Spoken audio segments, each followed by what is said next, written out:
Toutes les lumières de la police étaient braquées sur lui. Il y avait des officiers partout, à droite de la maison, à gauche et en face. Il savait pas qui était là. Il en avait aucune idée.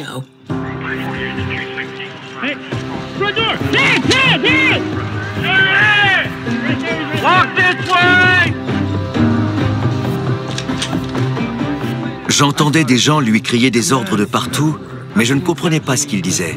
Tout le monde hurlait. Et 7 secondes après qu'Andrew a ouvert la porte, un officier de police a tiré avec son fusil AR-15.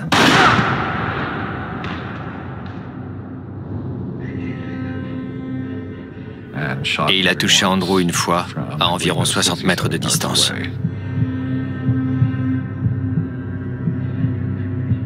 Il était face contre terre et il avait beaucoup de mal à respirer. Andrew était toujours devant la porte d'entrée, à l'intérieur de la maison.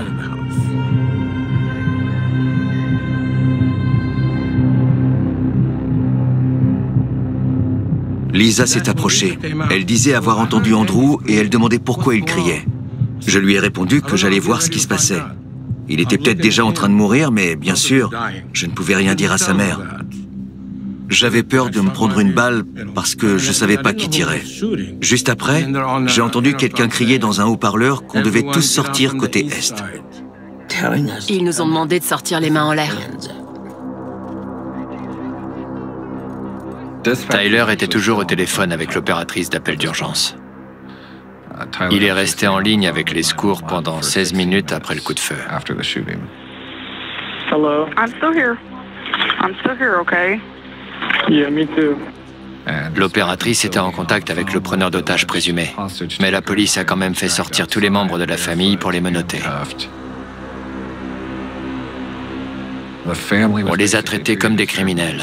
La police de Wichita a retourné la maison. My dad isn't breathing. It's kind of giving me anxiety, making me like paranoid. Il nous demandait qui d'autre était là. On ne comprenait pas ce qu'ils voulaient dire, ni ce qui se passait, ou pourquoi ils étaient là. J'arrêtais pas de leur demander ce qu'ils faisaient ici. Leur confusion était encore plus grande que la nôtre. Ils ne savaient pas nous dire ce qui se passait. Ils demandaient qui d'autre était dans la maison. J'étais chez mon ami Isaac. J'ai reçu plein de messages d'un coup. Ça va? Il y a les flics chez toi? Tout va bien? Il se passe quoi? Je répondais que j'étais au courant de rien et que j'étais pas chez moi. Et puis, 1 heure ou 2 après, j'ai commencé à voir apparaître plein d'articles. Un homme abattu au 1033 West McCormick Street, un individu non identifié tué. Dès que j'ai lu « un homme abattu », j'ai tout de suite compris ce qui était arrivé. J'ai découvert que c'était mon oncle. Je me suis effondré au sol à ce moment-là. J'arrivais plus à respirer. Je me souviens, c'était comme si mon corps oubliait d'inspirer de l'air. Je suis resté là, complètement hagard.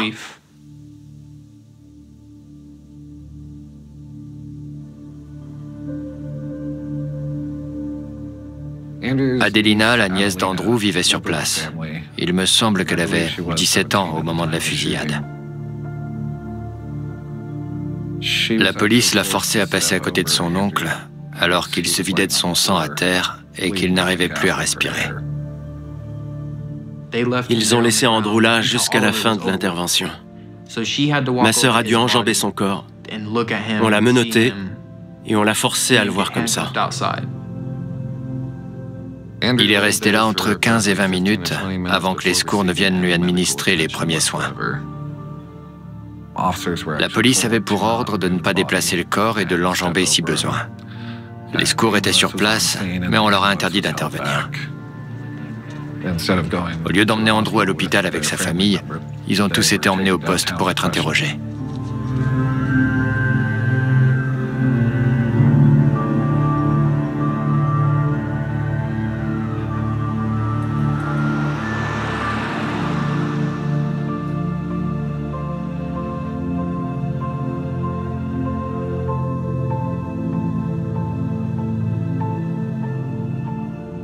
J'étais dans la salle d'interrogatoire et l'enquêteur m'a demandé « Est-ce que quelqu'un vous en veut, à vous ou à la famille, au point de mentir à la police pour faire venir le SWAT et semer le chaos ?»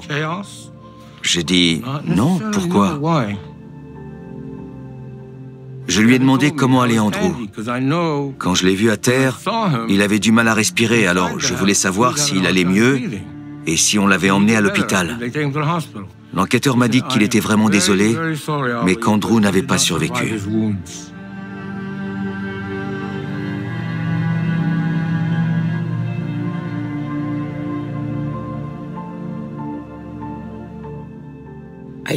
J'ai pas pleuré. Je me suis pas mise à hurler.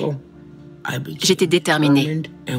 J'étais prête à faire tout ce qui était en mon pouvoir pour m'assurer qu'on découvre la vérité et qu'on obtienne justice. J'étais pas sûr de survivre à cette épreuve et de réussir à me relever un jour, après ce qui est arrivé.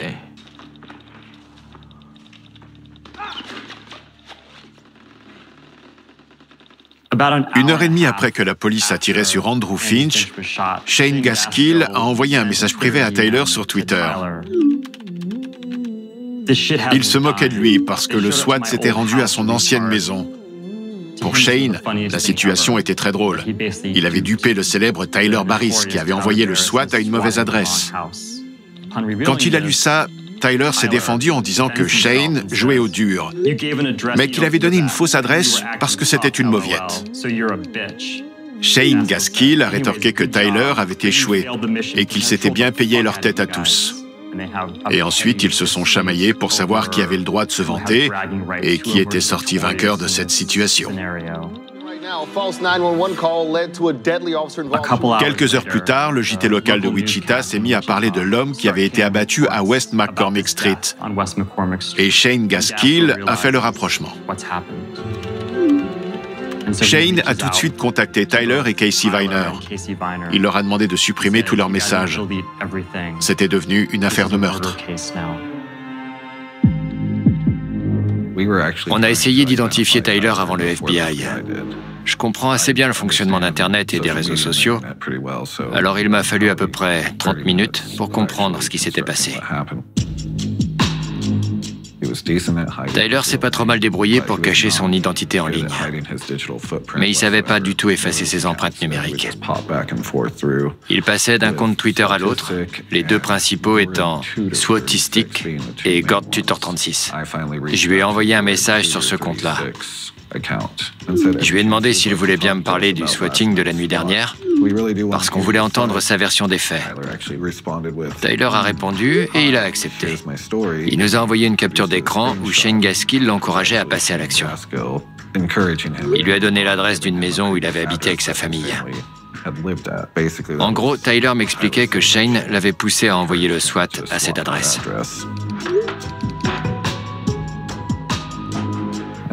Je lui ai demandé pourquoi Shane l'encourageait à agir lui. Est-ce qu'il se faisait payer pour ça ou c'était pour s'amuser? Je lui ai demandé pourquoi il souhaitait les gens et il m'a expliqué que ça lui était arrivé. Je voulais qu'il me raconte ce qui s'était passé. Il a dit qu'il n'en était pas mort. C'est vraiment un petit con. La vache. Il n'est pas entièrement responsable de ce qui est arrivé.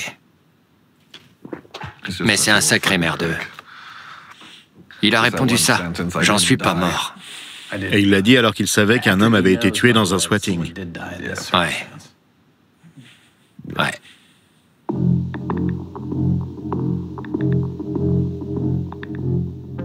La rumeur circulait. Ça a commencé à se savoir que 3 gamers avaient fait tuer un homme innocent dans un swatting. Les internautes en parlaient. Et ils étaient en colère après ce qui était arrivé. Tyler a même posté sur Twitter « Puisque vous comprenez pas, qu'est-ce qu'il faut que je fasse? Est-ce qu'il faut que je me suicide pour que justice soit faite ?» Un internaute a répondu que ce serait un bon début. Un autre qu'il ne manquerait à personne, que tout était de sa faute, ou bien qu'il allait finir en prison. Un autre a ironisé « Lol, j'ai tué un homme, mais c'est pas grave, c'est qu'une blague. » Ça résume assez bien la stratégie employée par Tyler à ce moment-là. Les gens se sont déchaînés sur lui et il a reçu beaucoup de messages de haine. Alors quand une grosse star de YouTube l'a contacté pour une interview, il a accepté. Ladies and gentlemen, we have the alleged swatter on here, SWATistic. So you swatted that address, correct? Sure. And then this guy gets killed. That's what happened, I guess. And you said you said this on Twitter. You said, "I didn't get anyone killed because I didn't discharge a weapon." Do you take any responsibility for what happened? The argument can be made that the police would have never showed up if I didn't make the call. However, I don't believe that I'm the only guilty party involved in this whole incident, considering I was contacted and almost instructed to SWAT and taunted to SWAT an address. You could point the finger at the cop who killed someone. You could point the finger at the guy who made the call. You could point the finger at the person who provided the address saying, "Oh, look, this is where I live. Go ahead and SWAT me." So it's really debatable. J'ai tout de suite reconnu la voix de Tyler Barris.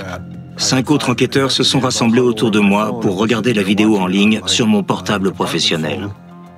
It really sucks being connected to this incident in any fucking way. And if I could rewind, I would, because this is all stupid. Ça correspondait au profil qu'on avait établi. Il voulait se vanter et être connu. Are you worried that they'll find you, that the FBI will find you and you'll be arrested and charged for this? Currently, not so much. Quelqu'un a écrit sur les réseaux que le squatteur de Wichita était le même que celui qui a fait évacuer les studios d'une chaîne d'information locale en 2015. La police enquêtait sur cette affaire-là. Elle a vu sur le fil Twitter de Tyler Barris qu'il assumait ce qu'il avait fait à West McCormick Street. Il n'y avait pas besoin d'être un grand détective pour le considérer comme suspect principal. Une équipe de surveillance de la police s'est rendue à l'adresse inscrite sur ses papiers d'identité et l'a suivi à pied de là jusqu'à une bibliothèque.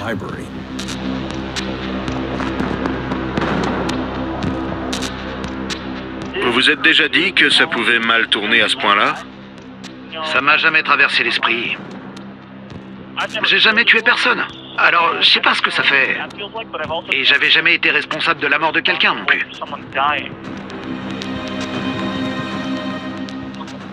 Mais je savais qu'il y avait des conséquences quand on tue quelqu'un et que les sanctions sont parfois très sévères. On peut passer sa vie en prison ou obtenir la peine de mort.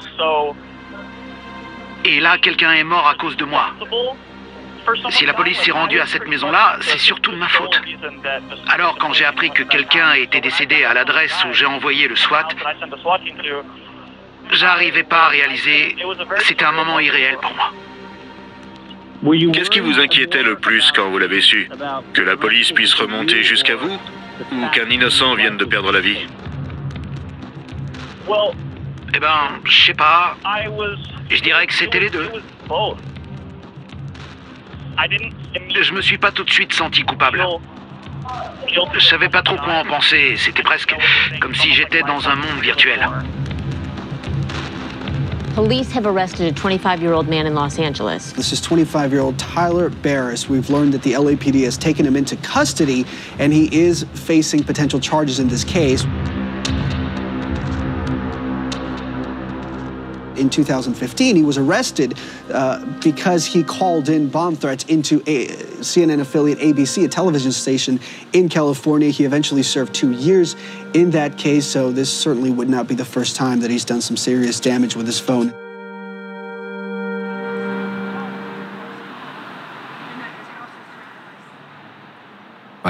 Je me suis rendu sur place le lendemain soir. Il y avait encore du sang sur le porche et sur la moquette dans l'entrée. J'ai interviewé Lisa la première fois à ce moment-là.